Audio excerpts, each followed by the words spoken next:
Jerry Mallory for SB Nation and PrivateTrade.com. Round one is in the book, and the Lions have selected a tight end. What was your initial reaction when this pick went through? I'm sitting there, and, Anthony Barr's off the board. You're saying, man, I would like if he had fallen. We didn't make a trade for Watkins or for Barr. I think ultimately the Bills gave up a little bit too much. If you're going to trade a future first-round pick, I think it should be if you're a team that's close to contending or you're trading for a franchise quarterback. Neither is the case.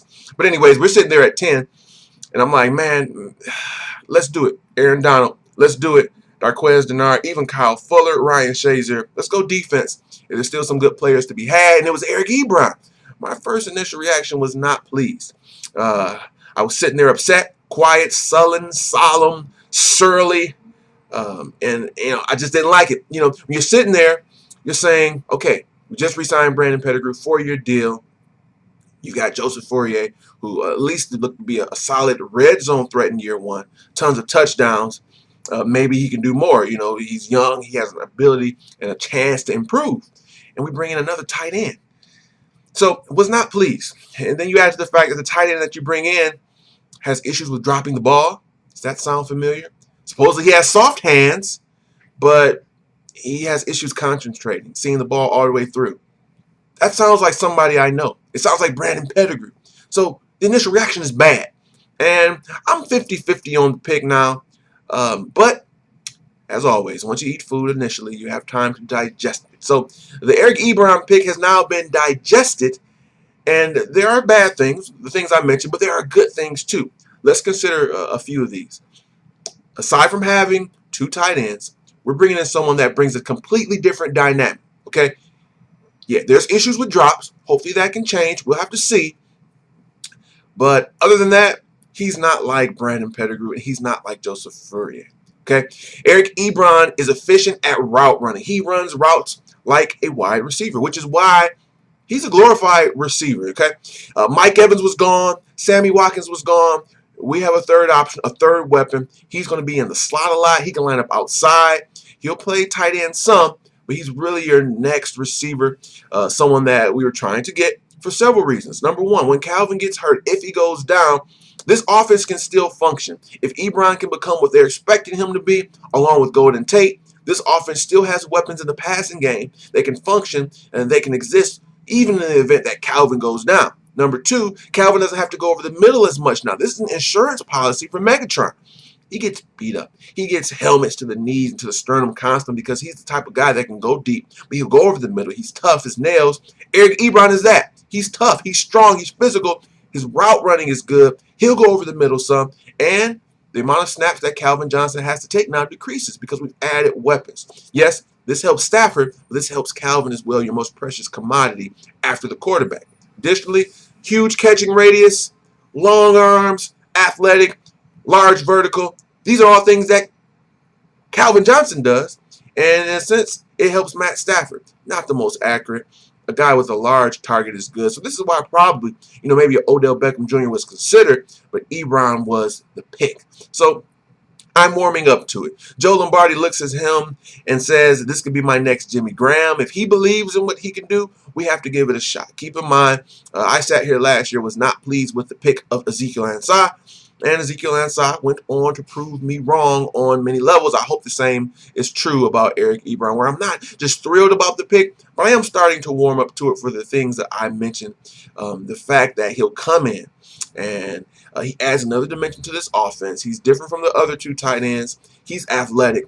Okay, if you look at his combine numbers, the workouts, aside from the 40 times, some people are saying he's more athletic and had a more impressive combine than Vernon Davis, who went top 10 as well. When you have a special rare talent like this, coach him up, teach him to concentrate on the ball. If he can get these catches, he'll be a star. He'll be someone that will give teams nightmares. Just look at teams that have an effective tight end in the Jimmy Graham mode, in the Rob Gronkowski. There's not a lot of them. Maybe the Lions have added one to the foray now.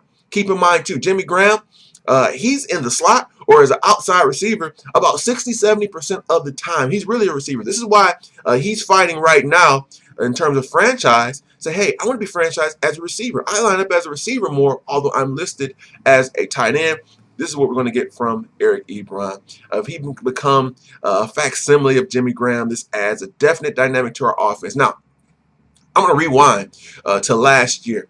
And there was a post on privatetrade.com, and it said the following: if you could add any one player in the NFL on offense and on defense, who would you add and why? On defense, you saw your Von Millers and you saw your J.J. Watts. On offense, you guys can go back. It's there on privatetrade.com. The one guy that was mentioned time and time again was Jimmy Graham. Given the structure, given our running backs, our receivers, the quarterback that we had, Jimmy Graham was the overwhelming favorite. If we can bring a guy like Jimmy Graham, he would bring X, Y, Z to our offense. So the fact that we're bringing in a player that is similar in terms of skill set, we know nothing in terms of what he can be, what he could become. I'm not saying he's going to be Jimmy Graham, but he has the skill set, and they're hoping he produces similar to what he does. So, you know, we've already said we could use a guy like that. Let's just hope he becomes it. A little bit shocked, though, with the pick overall. I'm leaning more towards accepting it and being hopeful. Athletic guy like this only gives another weapon for Stafford and let the offense roll. So that's my opinion of the pick. We're moving on. Day 2 is right around the corner. Looking at round 2, you got some good names still available. Coney Ely, Marquise Lee, Jeremy Atachu, Kyle Van Noy. You've got Nick still there. You've got Hagman. You got Tuitt. There's some good players to be had. I'm leaning toward defense, of course. If Marquise Lee falls, you have to consider it, though. I made the prediction on Private Trade a couple of days ago that either Marquise Lee, Calvin Pryor, or C.J. Mosley would fall. And sure enough, Marquise Lee is falling. You'd have to consider it, but I'm leaning toward defense. If I could just pigeonhole or pin one guy down, it would be Kyle Van Noy, hoping that he's the pick. But there's some interesting guys on the defensive line as well that I'd be pleased with. That's going to do it. What was your initial reaction to the Eric Ebron pick? What was your reaction now that you've had time to digest it? Who do you want to target in day 2? That's going to do it for me. Don't forget that. PrivateTrade.com, SB Nation. We had the live draft first round reaction. It was myself, Dan Rubenstein, Matt Uford, Nick Stevens, Ryan Nani. It was a lot of fun. And before you go ahead and check out rounds 2 and 3 today, if you haven't checked the video out, go to SBNation.com. It was an hour. It was live. It was lots of fun. So check that out. That's going to do it for me. I'll be back early tomorrow where we talk about day 2, rounds 2 and 3 for Detroit Lions.